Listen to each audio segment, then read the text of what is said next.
40년 8월 8일에 진수식이 되는데 뭐 함부로 소모전에 휘말렸다가는 이거 큰일 난다.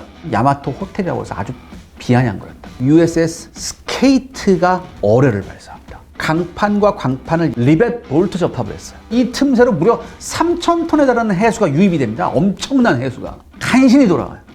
적 항공기에 대한 대공포 싣는 게 낫다. 89식 127mm, 96식 25mm 대공기관포 역시 증설을 합니다. 마리아나 해전에 출격을 합니다. 미 함재기들이 벌떼처럼 달려들었어요. 3식 대공 확산탄, 이거를 27발을 갈겨요. 지로 한 대도 못 맞췄어. 안 맞아. 야, 해군에 더 이상 함정이 없니? 왕이 그렇게 얘기를 해버렸으니까 나가야 된다. 그래서 나간다고. 1억 총특공의 혼이 되시오. 이 뭔 개? 하늘을 나가 뒤지란 얘기지.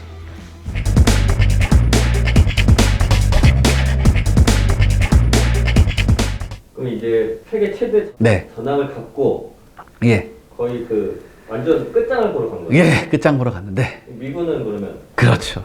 사실 미군은 이미 출항 직전부터 정찰기하고 잠수함을 통해서 야마토의 위치를 파악하고 있었어요. 그 다음에 이 6억 함대가 출항했잖아요. 바로 미 해군 잠수함 USS 스레드핀하고 USS 해클백이 추적을 시작합니다. 그리고 즉시 그 위치를 미 제58 기동함대한테 통보해줘요. 4월 7일 오전 8시 32분에요. 제1유격 함대가 가고 있었는데 이제 헬캣한테 포착이 돼요. 이 헬캣이 어디서 날라왔냐면 항모 SX에서 날라왔거든. 이 헬캣이 제1유격 함대를 발견합니다. 곧바로 또 누구한테 또 발견되냐? 이제 PBM 마틴 마리너라는 정찰 비행정이 있었던 얘한테도 포착이 돼서 지속적으로 이 마리너가 아주 항속거리가 길었거든. 계속 추적하는 거예요. 그래서 제 5함대 사령관 스프런스 중장이 오키나와에 포진하고 있던 대규모 미군 함전 성단을 동원해가지고 야마토를 비롯한 제1 유격 함대의 마지막 남은 일본 해군 수상함들을 수장시킬 것. 한마디로 스프런스는 무슨 생각하고 있었어? 함대 결전 한번 해볼까? 우리도? 그러니까 함대 결전에서 야마토를 침몰시키고 싶었어, 스프런스는. 그런데 58 기동부대장 마크 미처 중장이 뭐라고 얘기하냐면 내 휘하의 함재기 조종사들이 세계 최강의 군함을 격침시킬 수 있다는 걸 증명해 보이고 싶다. 이런 얘기를 해버린다. 그래서 자기 참모장이 그때 누구냐면 알레이 버크 준장이었는데 이 알레이 버크 준장한테 이 전문을 하나 줘요. 무슨 전문이냐? 특별한 지상이 없는 한 정오에 제1 유격함대에 공습을 가겠다는 전문을 알레이 버크 준장한테 주면서 야 이거 빨리 스프런스한테 보내 이렇게 한다고. 근데 이 알레이 버크가 어떻게 했는 줄 알아? 이게 좀 길잖아. 특별한 시상 이게 길잖아 내용이. 훨씬 간단 명료하게 고쳐가지고 스프런스한테 줘. 뭐라고 됐냐? Will you take them or shall I? 그쪽에서 할래요? 아니면 우리가 할까요? 내가 할까요? 그러니까 여기 스프런스가 뭐라고 대답한 줄 알아요? 아주 더 간단하게 You take them. 네가 해. 이렇게 했대요. 최고 전함인데 네. 그러니까 최대 전함인데 네. 별로 겁먹거나 이런 건 없네. 아 그러니까 일단 수상함으로 붙으면 좀 불안하잖아. 그러니까 뭐야 함재기로 때리는 게 낫지. 아니 약간 서로 네가 할래? 내가 할래? 자신이 있는데 다 그렇죠. 그렇죠. 네가 해. 이러면. 그러면 네. 이제 네가 해 들었으니까 네. 그 함재기들이 공격을 그렇죠. 함재기들이 나갑니다. 45년 4월 7일 오전 10시에 미군의 대규모 제1차 공격이 시작되는데 그러니까 1000파운드 폭탄, 그러니까 453kg짜리 폭탄하고 500파운드, 227kg짜리 폭탄을 탑재한 미 해군의 커티스 SB-2C 헬다이버 50대, 그 다음에 마크 13 어뢰를 장착한 TBF 어벤져 98대, 그 다음에 F4U 콜세어 132대가 갑니다. 그러니까 얘네들 목표는 당연히 뭐야? 야마토야, 야마토. 딴 데 야마토 주변에 있는 뭐 조그만 거 그 신경도 안 쓰고 멍청 다 야마토 가자. 그러니까 이 헬다이버는 급강화 폭격기거든요.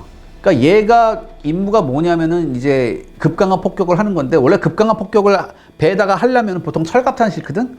근데 철갑탄만 실은 게 아니고 상당히 많은 헬다이버가 그냥 통상 폭탄을 싣고 있었어요. 왜 그랬느냐? 야마토를 딱 보니까 대공포가 지금 빼곡하잖아. 대공포가 빼곡하니까 어떻게 돼? 대공포를 제압해야겠다. 이 당시 일본군 대공포는요 방탄판이 별로 없었어요. 별다른 방탄판이 없다고. 그러니까 기관포탄이나 폭탄 맞아버리면 끝나버리는 거죠. 그러니까 요거 작살내라 그래서 상당히 많은 헬다이버에 통상 폭탄이 쓸려 있었어요. 그 다음에 어벤져가 갔잖아. 이 어벤져는 뇌격기예요. 어뢰 떨어뜨리네. 근데 이때 이 어벤져에 탑재되어 있던 이 마크 13 어뢰가 정말 중요한 어뢰였어요. 왜냐하면 여러분 봐봐. 옛날에 2차 대전 영화 보면 배가 있으면 뇌격기가 배에다가 어뢰 떨어뜨릴 때 어떻게 돼요? 수면 가까이 샥 가서 거기다 어뢰를 탁 떨어뜨리잖아. 근데 이렇게 되면 어떻게 돼? 요격받기가 쉽다고. 적 비행기나 혹은 적 대공포가 잡기가 쉽잖아. 왜냐하면 수면 가까이 있으니까 잡기 쉬울 거 아니야. 그래서 미국이 어뢰를 개량해요. 그게 바로 마크 13 어뢰인데 이 사진 한번 보세요. 이게 어떻게 생겼습니까? 이상하죠? 보통 어뢰 앞에 동그랗고 이렇게 돼. 뒤에 뭐 이상한 거 달리고 뒤에도 나무판이 달려있고 앞에도 나무 원통으로 꼽아놓은 거예요. 이거 왜 이랬을까? 한마디로 이렇게 놓으면요 엄청 높은 데서 어뢰를 떨어뜨려도 이게 어뢰가 너무 깊이 안 들어가고 이 나무 때문에 수면에 약간 들어간 다음에 항진할 수 있는 거야. 더군다나 이렇게 되니까 위험을 무릅쓰고 뇌격기가 수면 가까이 갈 필요가 없겠죠. 무려 730m 상공에서 떨어뜨렸어요. 얘를. 그러니까 일본 해군이 깜짝 야, 저 뇌격기가 왜 이렇게 높이 떠 있냐? 근데 거기서 뭘 떨어뜨리냐 저기서. 저 뭘 떨어뜨린 거지? 보니까 어뢰가 오네. 이런. 더군다나 이게 야마토가 엄청 크잖아요. 야마토가 엄청 크니까 야마토가 흘수선도 깊잖아. 그러니까 심도를 아주 깊게 세팅해가지고 야마토 밑에서 용골 부분에서 터지게 세팅을 해놨어요. 한마디로 버블젯 효과 내기 위해서. 그리고 미 해군 함재기가 또 신무기를 투입합니다. 그게 뭐냐면 바로 5인치 로켓탄이에요. 그러니까 폭탄보다 로켓탄이 훨씬 명중률이 높잖아요. 그 다음에 12.7mm 중기관총보다는 사정거리가 더 기니까. 근데 이게 뭐 관통하는 게 아니라 폭발력이 있거든. 한마디로 이 폭발력은 예를 들어서 뭐 장갑이 두껍지 않은 구축하면 치명적이고, 그 다음에 장갑이 있다 하더라도 얘도 마찬가지로 뭐냐면 대공기관포 같은 데다가 로켓탄을 막 쏘게 되면 뭐야? 거기 작살난다. 그러니까 상부 구조물이나 이런 데 좀 장갑이 약한데 로켓탄 쏜다는 얘기. 이걸 누가 담당했냐? 이거 콜세어가 했다고. 이 콜세어 사진 잠깐 보시죠. 5인치 로켓탄 다는 장면이고 그 밑에 보면 실제 5인치 로켓탄이 발사하는 장면이에요. 콜세어가. 그 다음에 헬켓에도 조금 이제 신무기가 있는데 이제 이때 나간 헬켓이 뭐냐면 F6, F5N이란 기종이에요. 이게 사실 야간 작전 위해서 만들어 건데 사진 보시면 오른쪽 날개 끝에 뭐 동그란 게 있죠. 이게 레이더예요. 레이더. 그 다음에 원래 헬켓에는 12.7mm 중기관총이 있었는데 이걸 철거하고 20mm 기관포를 넣어놨어요. 그러니까 화력이 더 훨씬 세졌죠. 그러니까 대부분 여러분들 어뢰 이외에 지금 뭐 20mm 기관포, 그 다음에 500파운드, 1000파운드 폭탄, 그 다음에 5인치 로켓, 이건 뭐예요? 한마디로 야마토의 대공무기를 작살내는데 초점을 둬요. 마무리는 누가 하느냐? 어벤져나 잠수함의 어뢰로 한다는 얘기죠. 자, 그럼 야마토의 최후를 좀 자세하게 말씀해 주세요. 네. 45년 4월 7일 12시 34분에 이제 야마토가 발군합니다. 무려 280대의 미 함재기 편대가 날아오는 거 봐요. 그러니까 야마토 또 못 쐈겠어. 삼식 대곡 확산탄 또 쏜다고. 와 쏴! 와 쏴! 정가는 제로. 이게 그리고 슬프게 돼요. 야마토의 마지막 주포 발사예요. 그러니까 처음도 비행기한테 쐈고 마지막도 비행기한테 쐈어. 전함에다 못 쓰고 적 전함에다 못 쓰고. 그 다음에 곧이어서 89식 127mm 대공포하고 96식 25mm 대공포하고 둘을 뿜었습니다. 막 싸우는 거예요, 아마. 그러니까 어벤져하고 헬다이버가 어뢰하고 폭탄을 투하했는데 의외로 야마토가 격렬한 기동으로 회피해요. 거기 사진 보이시죠? 그렇죠? 그런데 이게 한계가 있지. 워낙 많이 달려들었거든. 12시 41분부터 명중탄이 나오기 시작합니다. 특히 함교 후방 좌연 근교에 폭탄 2발이 명중해요. 헬다이버에서 떨어뜨린. 그러니까 이 폭탄 2발로 부포, 그 다음에 레이더, 그 다음에 다수의 대공포자가 작살이 납니다. 그러면서 인명피해가 속출해요. 그 다음에 여기에 다시 한번 F4U 콜세어가 맹렬하게 돌입하면서 5인치 로켓 공격 세례를 퍼붓습니다. 이렇게 되니까 역시 전사자가 속출하면서 무력화되는 대공포가 급증합니다. 더욱이 이 야마토의 문제가 뭐였냐면 대공포에 이제 탄을 넣어야 될 거 아니야. 그 탄창을 해가 탄을 넣어야 될 거 아니야. 근데 이 탄약고로부터 대공포까지 탄약 운반을 누가 해야 되냐면 병사들이 도수 운반을 해야 됐다고. 미국 애들은 저기 밑에 이렇게 올라오게 돼 있었거든. 아니면 그 레일로 이렇게 돼 있었거든. 근데 얘네는 전부 다 뭐야? 사람이 지고 와야 돼. 근데 이거 운반하는 애들 있을 거 아니야. 근데 애들이 운반하다가 중기관 총하고 로켓을 맞아버려요. 그러니까 운반하는 애들이 태반이 다 전살해버립니다. 그러니까 아직 파괴가 되지 않은 대공포들도 순식간에 탄약 부족으로 사용이 불능돼 버려요. 그리고 12시 45분 드디어 야마토 좌연의 어벤져 공격으로 어뢰 한 발이 명중합니다. 근데 야마토 장갑판에 문제가 있었죠. 뭐였죠? 리벳. 또 벌어지네. 또 벌어져. 또 해수가 와장창창 들어옵니다. 그러니까 이 와중에 야마토를 호위하려고 있었던 주변의 순양함하고 구축함들 있죠. 얘네는 결례짝같이 얻어맞습니다. 걸레짝같이 얻어맞고 속속 격침돼요. 그리고 이때쯤에 1차 공격대가 귀환합니다. 그래서 잠깐 한숨을 돌려요.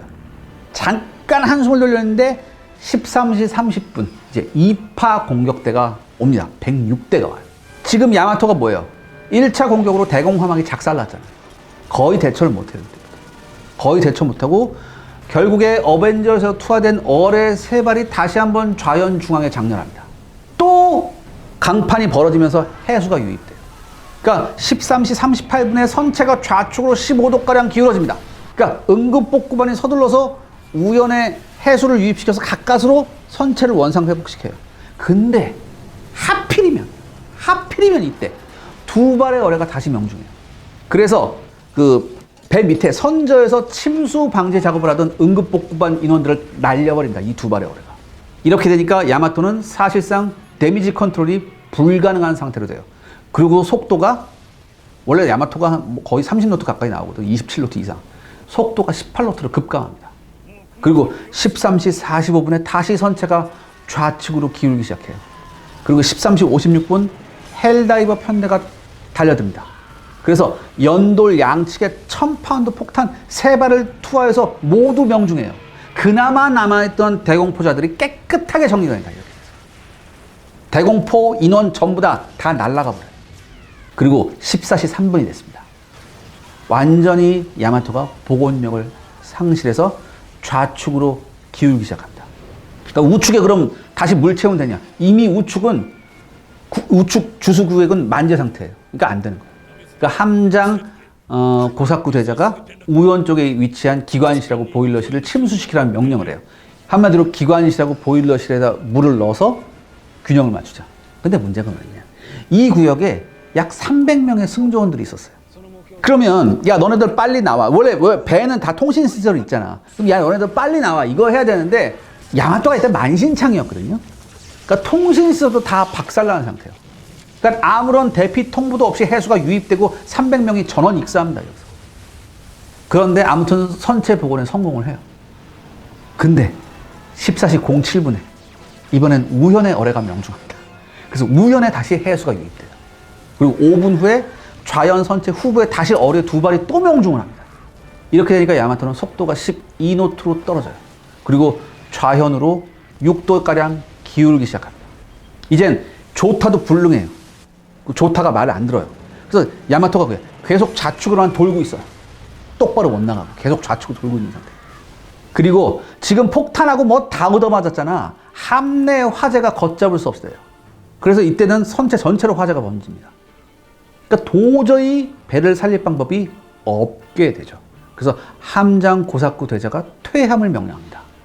근데 이 퇴함을 명령한 이 시기에 또 한 발의 어뢰가 좌연 중앙에 명중해요. 그러니까 이렇게 되니까 기울기 6도였잖아요. 갑자기 더 급속도로 진행돼서 이제 30도가 돼요. 아무튼 이렇게 퇴함 명령이 되니까 살아남은 승조원들이 갑판으로 집결하잖아요, 이제. 갑판으로 집결했는데 미 함재기들이 집요한 공격을 합니다. 여기다 대고로. 그러니까 살라고 갑판에 나와서 이렇게 이제 물에 뛰어드나요? 이러고 있는데 또 불벼락이 쏟아지는 거죠. 여기서 전사자가 속출해요. 결국에는 야마토의 승조원이 2,800명이었는데 승조원이 90%가 전사합니다. 단 274명만 생존해요. 그리고 14시 23분에 야마토는 좌연으로 완전히 전복됩니다. 그리고 이때 야마토의 3번 주포탑에 탄약고에서 대폭발이 일어나요. 이렇게 돼서 선체가 어떻게 돼? 완전히 토막납니다. 그리고 불기둥이 치솟고 그 다음에 거대한 버섯구름이 오르면서 야마토가 침몰하기 시작합니다. 이 연기가요 해발 6,000m까지 올라갔대요. 버섯구름 연기가. 그리고 200km 떨어진 큐슈 남단에서도 그 버섯구름을 볼 수 있었대요. 그리고 야마토의 최후를 구경하기 위해서 고공에서 선해 중이던 몇몇 미군 함재기들이 이 훅폭풍에 휘말려서 추락해요. 그 쓸데없는 희생을 당한 거죠. 이윽고 야마토는요, 거대한 소용돌이를 일으키고 침몰합니다. 이렇게 돼서 일본의 제1 유격함대는 전함 한 척, 경순양 한 척, 구축함 4척이 격침되면서 4,044명의 전사자를 냅니다. 반면 미군은 13대의 함재기를 손실하면서 전사 및 실종이 13명이 돼요. 이렇게 해서 야마토는 영원히 바닷속으로 가라앉게 됩니다. 참 허망한 최후를 맞았는데 네. 정리하자면 정리를 뭐 정리할 거 뭐 있겠습니까? 아이고 참나. 너무 허망해서요. 저도 참 헛웃음이 나오는데, 야마토는요, 여러분들, 일본 군국주의의 상징이자 거함 거포주의에 대한 미련을 버리지 못한 일본 해군의 집념 어린 괴물이었습니다. 근데 여러분들, 아무리 우수한 주포하고 장갑을 갖췄어도 공중 오모가 없는 함대란 것은요, 바다 위에 떠 있는 고철입니다. 이거를 야마토 스스로 증명해 버리고 말았죠. 그렇게 야마토는 하나의 전설이 됐고요, 동시에 시대착오의 산물이 되어버렸죠. 일본 사람들은요, 굉장히 야마토에 대한 향수가 있나 봐요. 그래서 박물관도 해놓고 뭐 아주 거대한 모형도 만들어 놓고, 제가 말씀드렸듯이 애니메이션이나 뭐 이런 거에서 지금도 끊임없이 아이템이 생성되고 있어요. 야마토에 대한 그런 아이템이 생성되고 있어요. 반면에 특히 우리나라 같은 경우에는 그 야마토의 초라한 활약상을 보면서 비웃기만 하죠. 근데 저는 여기서 이런 생각해 봅니다. 비웃을 것만이 아니다, 사실. 우리는 과연 이런 실수를 하지 않았는가에 대한 성찰이 필요해요. 단순히 비웃어서는 안 됩니다. 적어도 얘네같이 병신짓은 하지 말아야지. 이런 성찰이 필요해요.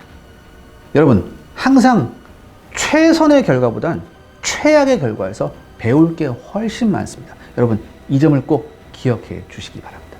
자, 오늘 여러분 클래식 무기고 야마토에 대해서 알아봤습니다. 다음번 클래식 무기고에는 제가 약속드렸듯이 독일 육군의 강철 준마 4호 전차에 대한 얘기를 해드리겠습니다. 오늘 끝까지 시청해 주셔서 감사합니다.